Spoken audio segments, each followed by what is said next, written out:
This one.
Okay, we got Paul.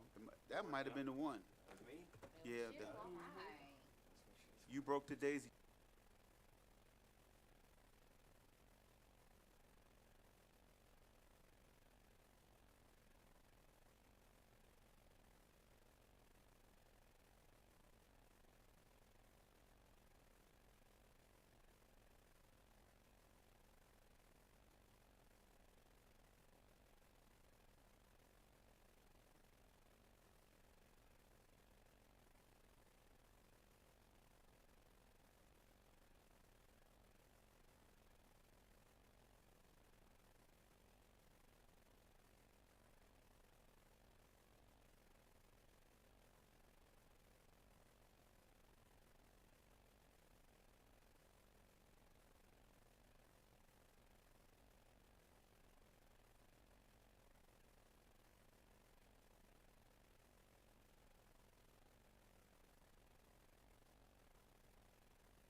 You the man. You the man. Yeah, yeah.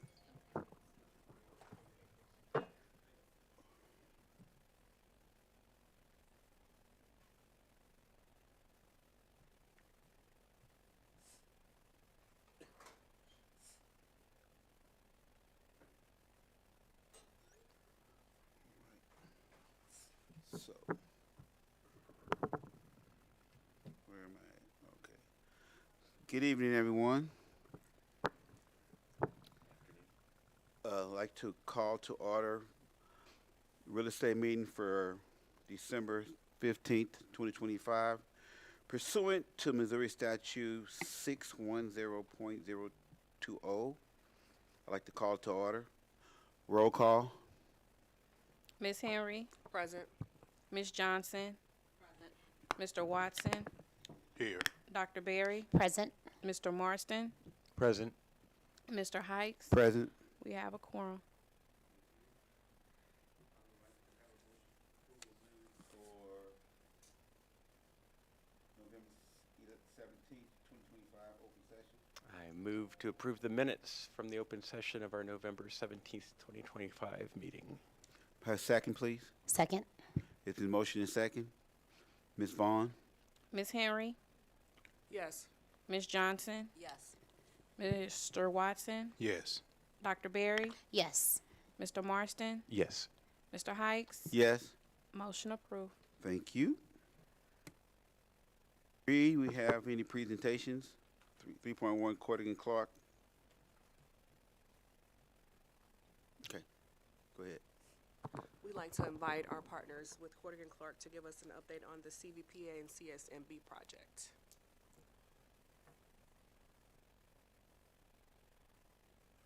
And if I may add a little context, prior to Cordigan Clark doing their presentation.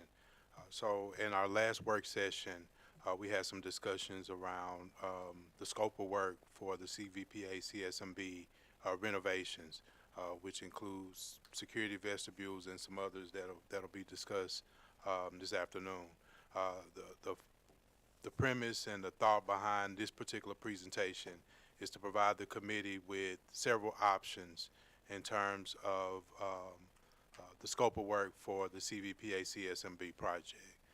So with that, I'll turn it over to Corrigan Clark to begin their presentation.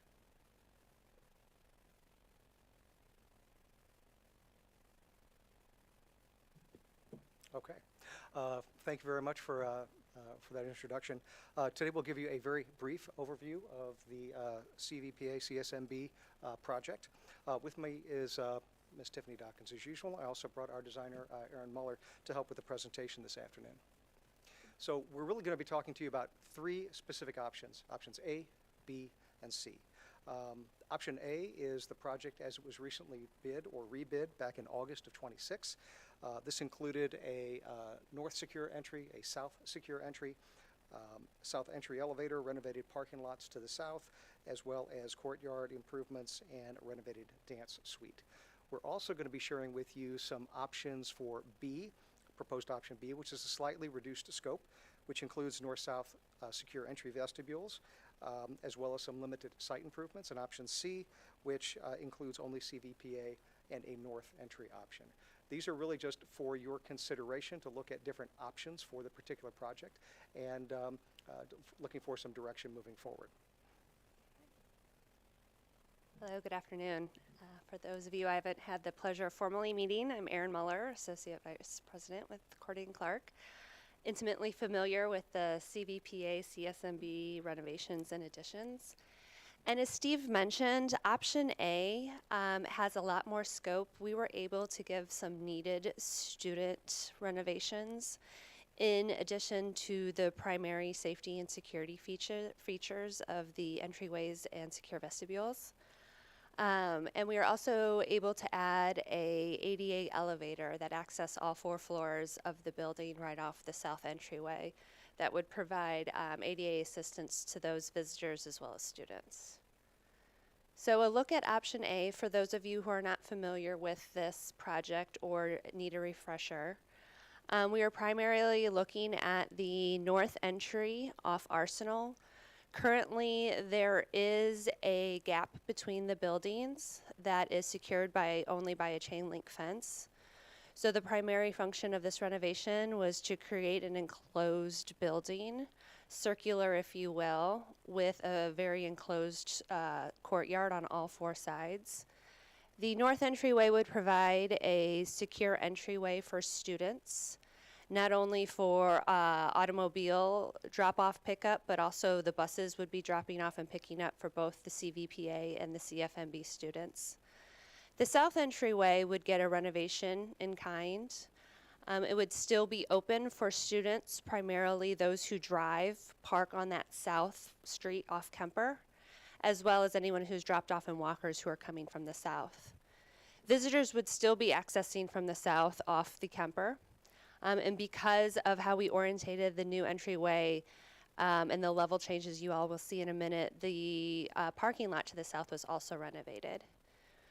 We increased the parking count in this renovation as well, allowing visitor and faculty parking to be increased, as Kemper does provide quite a bit of a pinch point, specifically during morning and evening commute times. In addition to the secure vestibules, we were able to encompass a renovation to the entire dance studio on the lower level. We had some upper courtyard improvements included, an elevator that was previously mentioned, and that is about it. So just to give you an overall of what our north side security vestibule looks like, coming in at the top, the north, entering a really large secure vestibule. This is an increase in size in the current vestibules, and this is specifically for student entry and exiting during the morning and evening hours, as there is an influx of students that do show up and leave at one time. We wanted to give them the breath and movement and not kind of corral them into a pigeon point. You can enter the CVPA administration suite straight from that secure vestibule, as well as our connection point we're utilizing as a large interior entry commons. This area is a 2-story space, bringing lots of natural light into that area that we're enclosing between the 2 existing buildings, allowing for a great building amenity that could be used by both the CVPA and the collegiate side. On the south side off Kemper, currently you enter just into the corridor and the security is stationed into the corridor. Working through a secure entryway as well as the immediately adjacency of the students currently passing, we wanted to open this up a little bit more.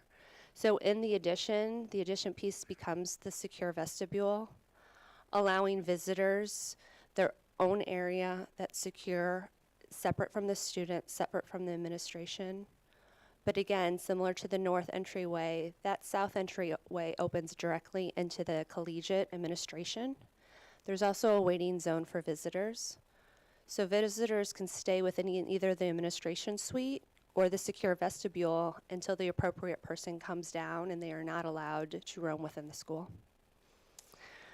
The main office is reconfigured so they have a visual to the secure vestibule and the entryway at all times, with the principal directly adjacent. The counseling suite that is directly to the north opposite side of the corridor is reinvented a little bit to take some of the space that we're using for the main office and engage it with the counseling suite and those that work hand in hand together during a daily basis.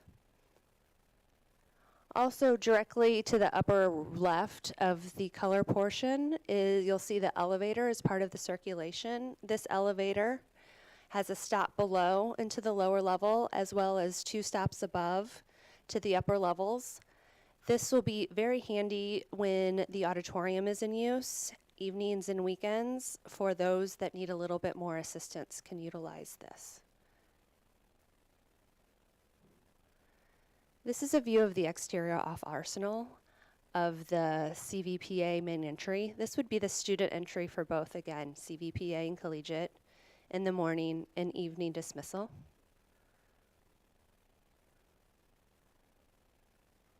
We have the, we have the same view of that north addition, but this is the interior courtyard side. We're looking at the back side of that addition, so students do have the ability to experience the natural elements and spend time on the upper courtyard and connect to the 2 pieces together. Off Kemper on the south side, this is the new entry zone that will be primarily used for visitors. Both sides we felt it was very important to denote signage for both schools, since students and visitors from both would be accessing the north and south.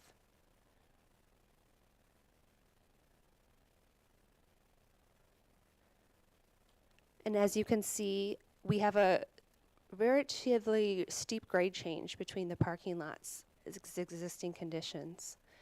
So we are working with a new stairwell that dubs as also as a retaining wall between the 2 to help stabilize the grade on the upper parking lot and entryway and increase the parking to the on the east side, the lower lot.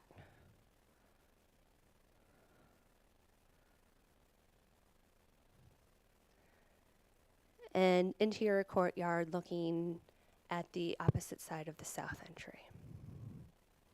And as you can see, we're trying to really elevate that glass and pop it above the existing building to bring in natural light into these intimate spaces of the building. Now what would option B look like if we reduce the scope some, but still keeping safety and security as our utmost priority? That scope looks relatively the same in plan, meaning the north and south entryways remain. And because the south entryway is still remaining, we would recommend keeping the renovated parking on the south side to be able to stabilize the grade and provide that level change between the entryway and the current south lot. We're also wrapping around a little bit, oh, this doesn't pass on the screen, to the west and infilling a mechanical room where the top is starting to crumble into the building, currently allowing air and weather into the interior of the building. So we're hoping to stabilize this in option B. This is also included in option A. What is not included in this option is some of the student spaces we mentioned before. the dance area, counseling suite, and the ADA elevator are not part of option A, but keeping safety and security utmost importance, the secure vestibules in their entirety will be included. Now option C looks at just the north side.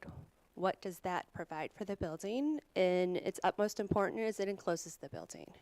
We're taking that gap off Arsenal, taking out the chain link fence. We're working some utilities around there and able to enclose that building, providing not only the secure vestibule, the administration suite for CVPA moves downstairs, so they do have that direct connection, that you do have one set of admin have eyes on the students, and that interior commons is also a part of this scope as well, providing an amenity for the students.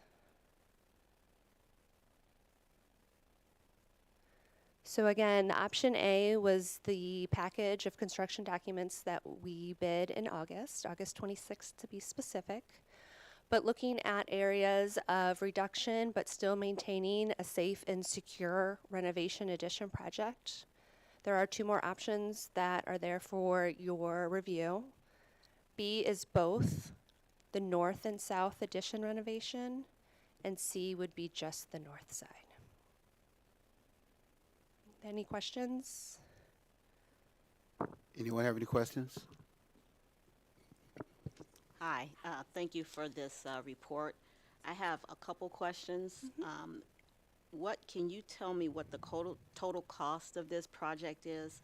Let's start with option A, and then what is the actual scope of work for the administrative suites? Okay. Can I jump in just really quick? I know we don't have the costs right now, but we can certainly do the second portion if that's okay. Okay, definitely. So in option A and B, it encompasses both the CVPA and the collegiate administration suites. CVPA is currently located on the second floor, and we're bringing them down to the first level so they could be directly adjacent to the entryway. That would include the principal and her staff of 2 to 3, as well as the attendant's office would be very forward-facing in that secure vestibule directly adjacent. At Collegiate's administration suite, their recommendation and what they wanted to see was the principal's office, a workroom, and Mr. Steele's staff, which includes 3 people working at that front desk.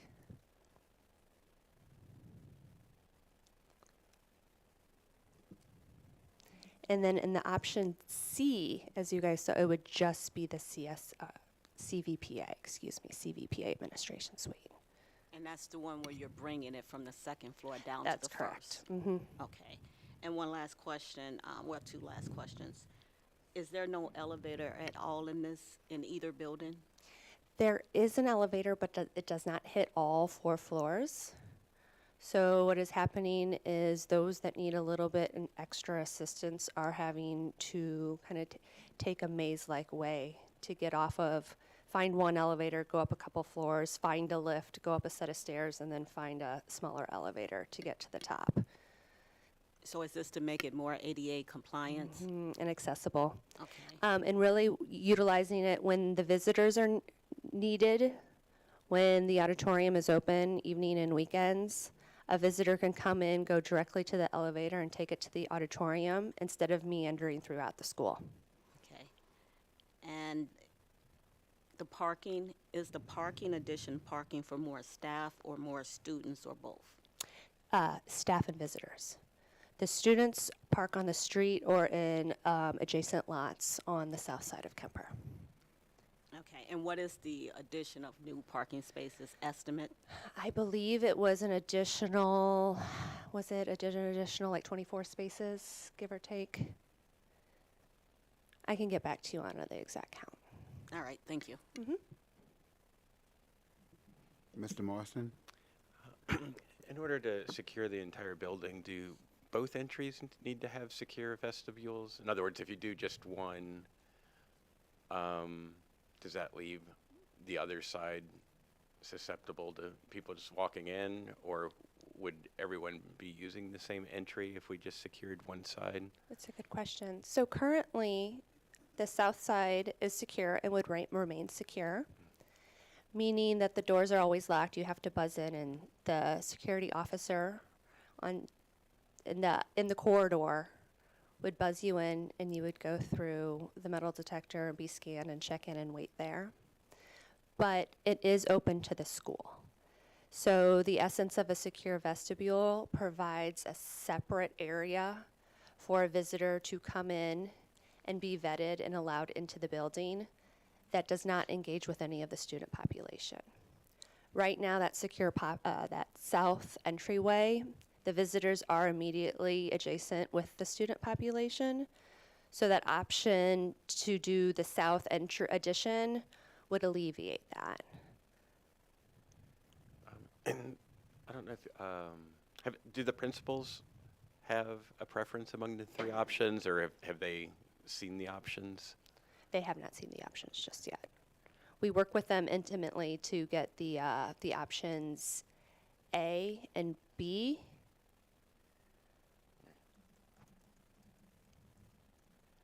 And then the last time this was bid out, if I remember right, the low bid was about 18 million. Does anybody know offhand what the current market value of the building is? That is something we have, but I do not know offhand, but I can get that back to you.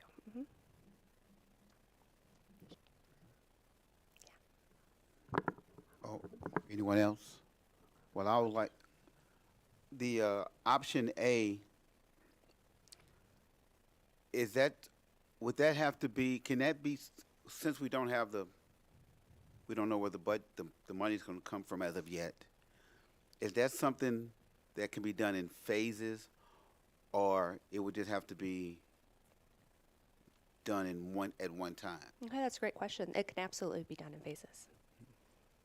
Because I would prefer both entrances have secure, and I really would love the elevator. Really love the elevator. So Yeah, and the direction that we're given, if that is something that we want to take in mind, we would put that as part of the bid documents and show that it's to be constructed in phases, and that's how the bidding contractors.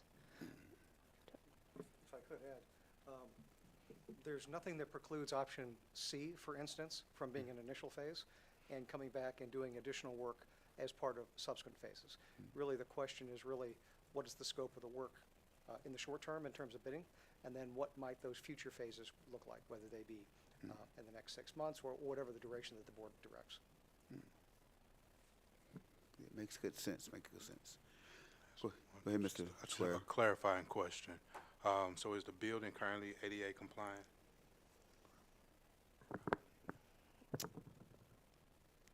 Yes and no. It probably is not 100% to today's standards, but there is workarounds in place that are grandfathered. So yes, it would be considered as an existing building ADA compliant.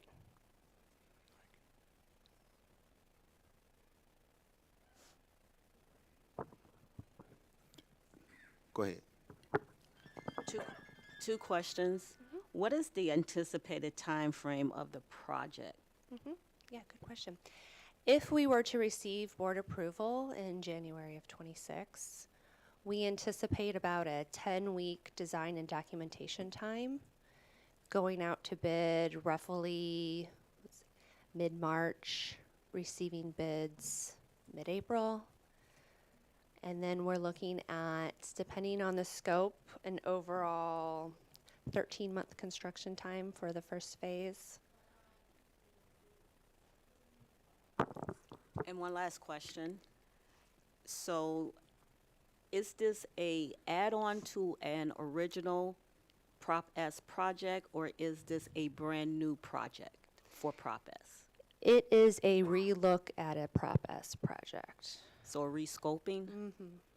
Yes. Okay. That was already budgeted for. The scope of work that was anticipated as the Prop S was safety and security. Because of the needs of the school, we did add additional scope to see where it came back during a bidding cycle. And now we're looking at what it means if we just concentrated on that initial safety and security scope. So was the original scope of work only focused on safety and security? Was like for some of these other things that you stated, dance studio, maintenance room, was that part of the original scope of work? It was to look at the building and see what we could do within a set of money, keeping in mind that safety and security was the utmost priority. All right, thank you.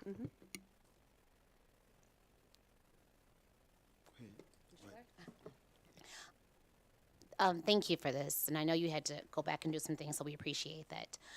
Is there a plan or already a design for when you're doing the work, or where the students will enter and come out of during this 13 months?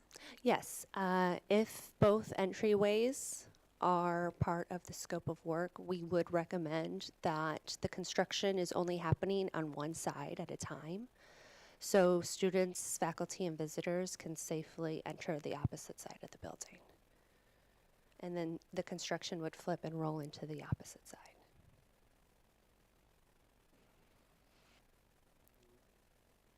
No, thank you very much. You're very welcome.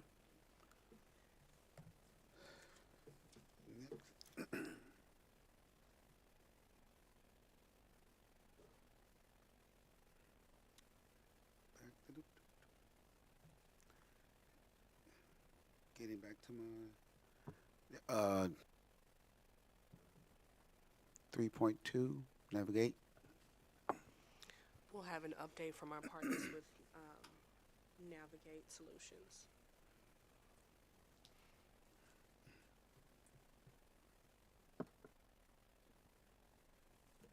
Good afternoon. Thank you. All right.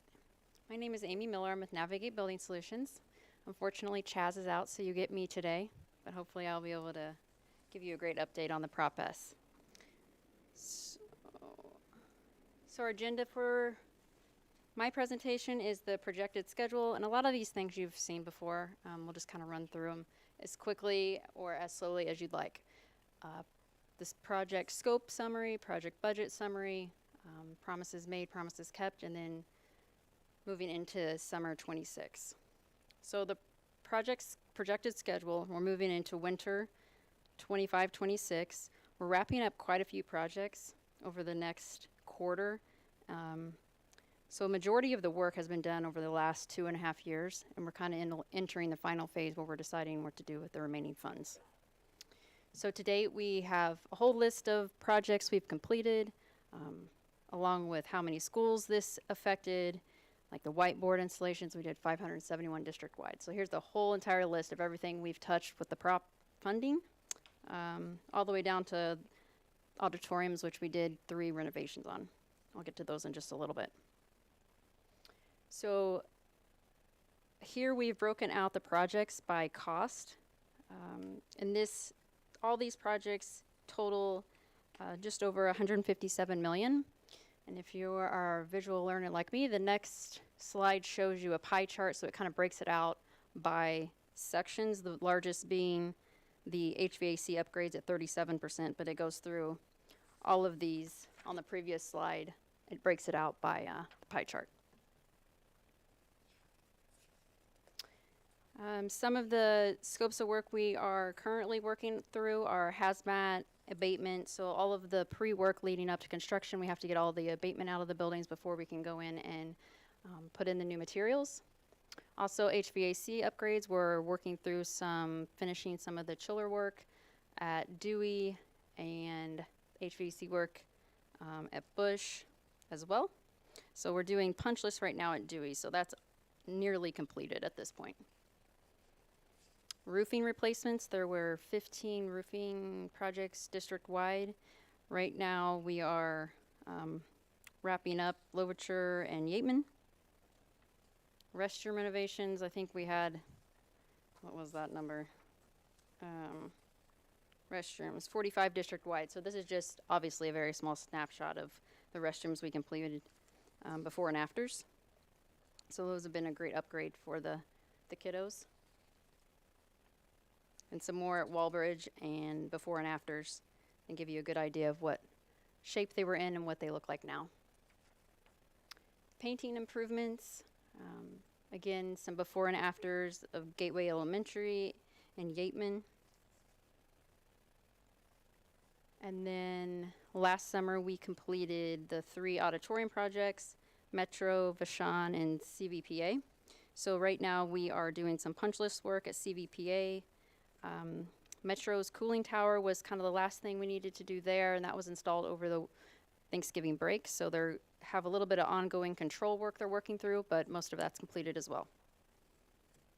So the largest project in construction right now is the Gateway STEM renovations. So all of the demo has been complete. The foundation work for the elevator tower is also complete, and now they're starting excavation. And they also have completed the demo of the interior gym.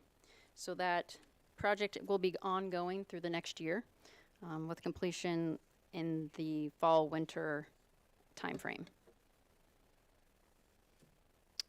Interior signage. This is something we've been tracking as part of the safety security upgrades, so we'll continue to look at this. We originally had talked about doing CVPA as kind of our pilot school, so we're still tracking that and working through some of the design on those, which will help with ADA and egress. All right, that was quick. Does anybody have any questions? Go ahead, Mr. Marston. Do you know how many different school buildings have received updates with Prop S funding? I think it was nearly all of them. Okay. Chief, do you have an exact number? Do you know? Yeah, we'll provide that update, but to the point that Ms. Miller made, if not all the buildings, 80, 90, 95% of the buildings had received Prop S funds. Thank you. Anyone else? Yes, hi. Could you go Hi. back to the slide where you're showing the actual cost of 157 million so far?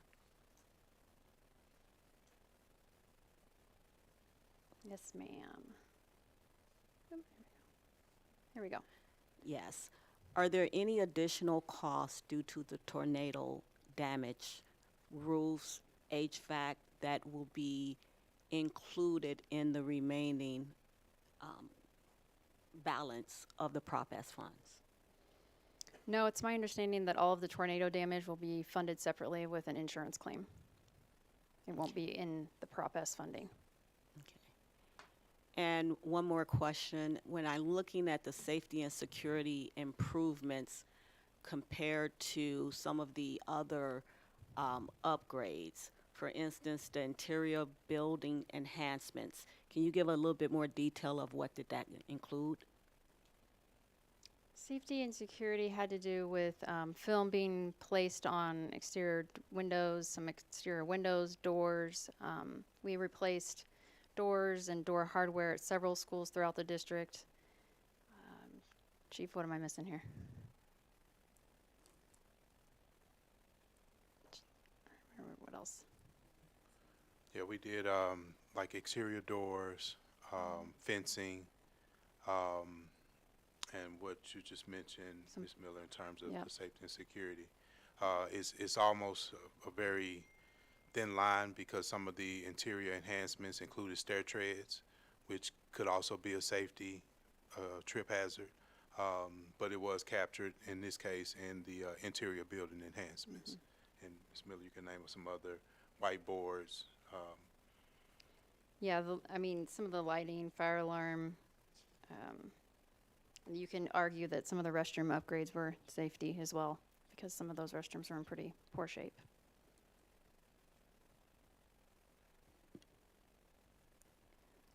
Where would the painting fall at? Would that be under interior building enhancement? Yes, ma'am. Okay, thank you. And I know with the interior signage, have you all considered for police and fire benefits that we do signage on the exterior windows? So, for an example, if the incident in room 220, they can find that room from outside. you Yes, that is part of the scope, to have those stickers on the exterior of the windows so the first responders can see which room is from the exterior of the building. Is there anything else for Navigate? If not, thank you very much. Thank you.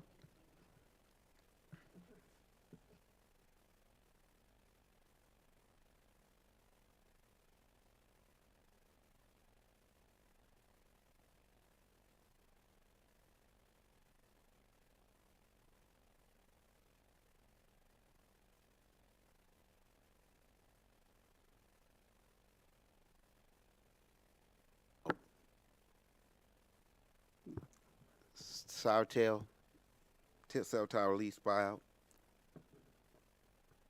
It's under future business because it's been sent to legal to clarify that succession clause that the committee asked about a few meetings ago. I did have just a, a couple of comments on it. So first, in the agreement, I think on page 2, what's listed as option 2 is actually a 3-year installment plan. It's labeled as 5 years, but it's actually a 3-year plan, I think. So it's just a little typo there. And if I'm calculating it correctly, I think with option 2 and 3, option 2 being a 3-year installment, option 3 being a 5-year installment, for each of those, it ends up being sort of an annual interest payment to us of about 5% a year. So I guess my question would be, how much is the money in our fund balance earning, and is it better or worse than 5%? I think I'd be sort of inclined to take just the upfront one-time payment because we need the money, and if it were to sit in the fund balance, we could probably get at least 5% anyway.